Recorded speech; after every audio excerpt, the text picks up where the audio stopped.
This is part 2 of the Sharp VZ-2500E. So now we're going to change the belts in the turntable. It's easy enough to access. If you need to see how to remove the front, then watch the part 1 video. That'll give you all the information you need to do that. And there's not really a lot to do really. There's 2 connections just here and here that we need to disconnect. This push button panel at the top we just need to unclip,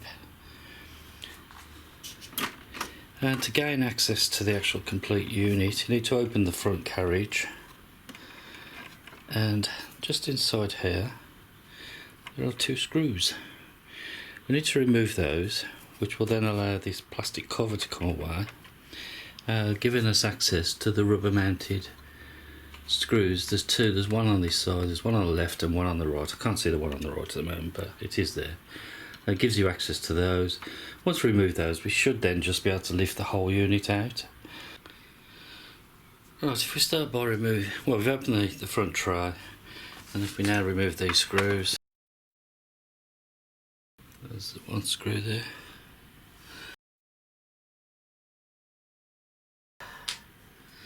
We should now be able to just lift this away.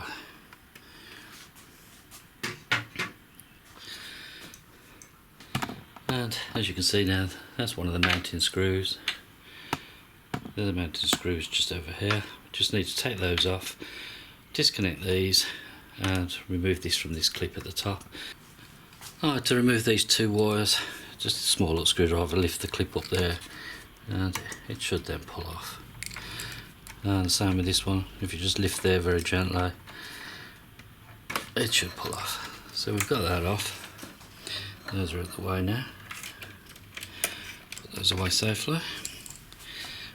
We now look at the, I'm presuming with this it's just clipped in some way. There we go. So just a little bit of a spring clip on there, and that then drops away. Next job is to now remove this screw and this screw, which hold the unit to the main carcass. And that's what that screw looks like.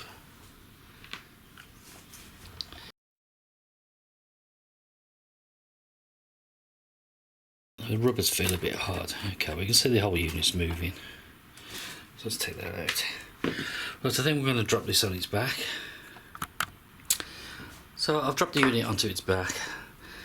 There's these 2 mounting rubbers here with a spring inside, so hopefully now we should now just be able to lift this whole thing away.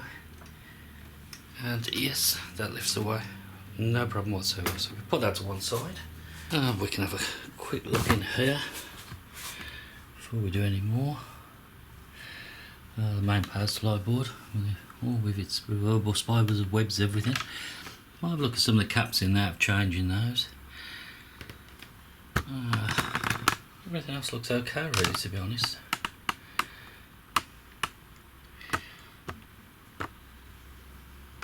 Yeah, it gives you a little bit more access to clean.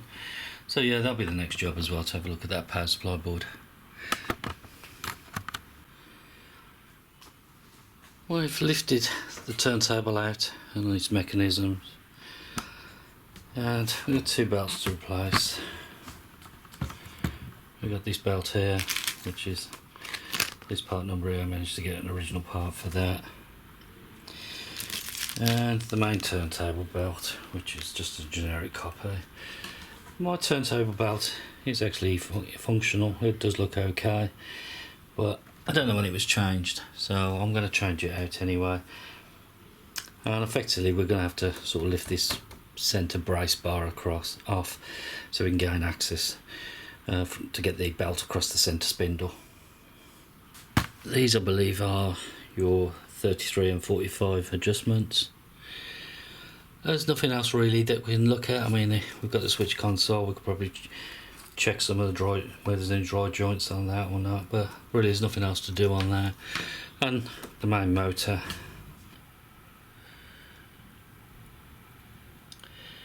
You can see the belt's just fed round.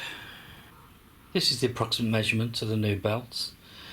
The larger belt, these are brand new, and this is all approx. It's 30.8 centimeters folded, and the smaller belt for the tracking arms is 4.5 centimeters, width 1.3 mil and thickness 1.3. The top belt is a thickness of 0.6 millimeters and a width of 5 millimeters.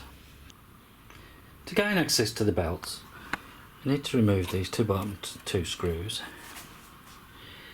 Don't need to take the print circuit board off at all. There's two top screws up here. There's one under this cable loom and there's one there.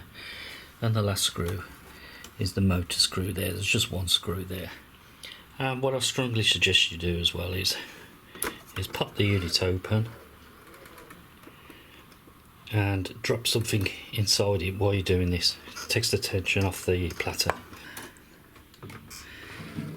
And I'll just use my meter for now, but just drop something inside there just to take the pressure off it.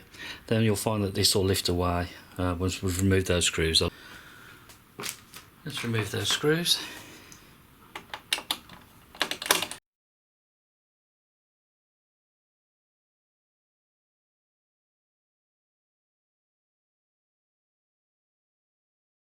Okay, so now we've removed those screws, we can simply lift the whole mechanism. We can gain access to the belt simply by lifting and feeding the belt underneath here and through the normal procedure of feeding the belt. To get the new belt on, you should have enough flexibility just to turn the unit over, and then we can just feed that belt in the normal way. Feed the belt on, normal procedure. I actually find using a tiny amount of tape helps. I'll peel it back off afterwards.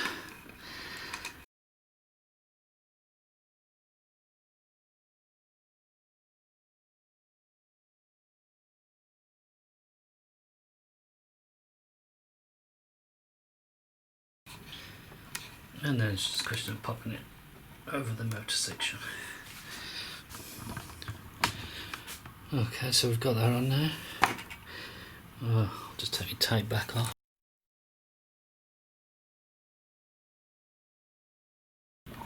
Okay, so that's on there. But yeah, so that's probably the easiest way to do it, is just rotate the deck over. So it's spinning back over again.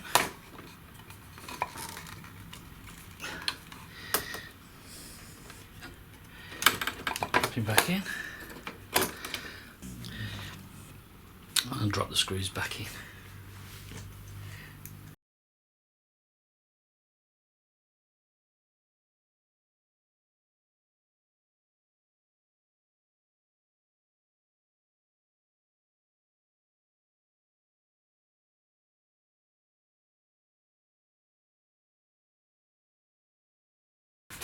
So just a reminder, there's that screw, these two top screws are here, one under this wire, and then just these bottom two screws, and it's back on. This belt obviously easy to change. This one is just going to be taking it off, threading the new belt on. The belt is looking quite a bit perished, so we'll drop the new one on. And that's done. That was nice and simple. Hopefully that gives you some idea on how to change the belt. It's the first time I've done one on this, so it was a bit of a learning curve for me. But it does seem the simplest thing. Remove the 5 screws. There's enough flex in these cables just to flip the unit over. It's quite a big platter to feed the belt around. It's not the easiest thing in the world to do, but we managed to get there. And I'll just give it a few test spins just to make sure it doesn't come off. But that seems to be working okay now, so I'll get this put back together. Let's put it back together. Hopefully this should go together quite simply.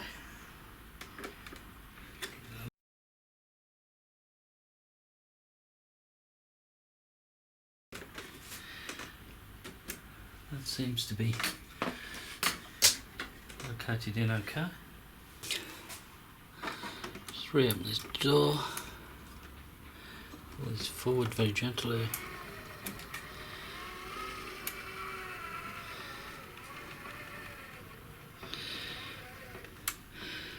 And now we can just replace the mounting screw there and the mounting screw there, which are on a rubber bush. We'll give them a little bit of a spray of silicone so they fit in nice. Drop that one into there. Get it started. And the same with this one. Just get these screws tightened up.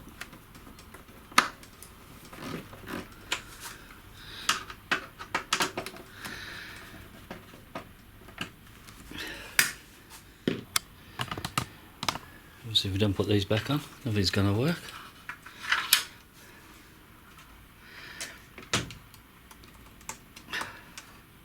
It's just a nice simple push fit.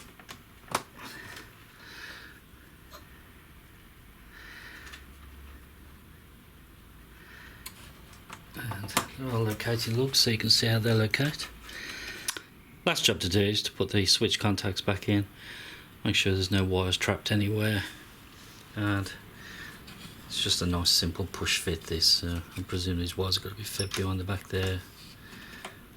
That clips onto there. Let's try it that way. Yeah, that's better.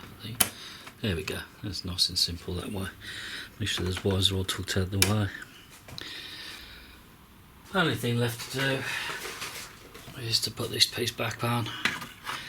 I want to have a quick look and see where everything needs greasing or cleaning before I put that on. That's just held on with 2 screws, so easy enough to do. In part 3, I'm going to have a look at this cassette unit because the fast forward's working okay. It's just the rewind, so hopefully it's just belts. We'll soon find out that once we start dismantling this and taking it all apart.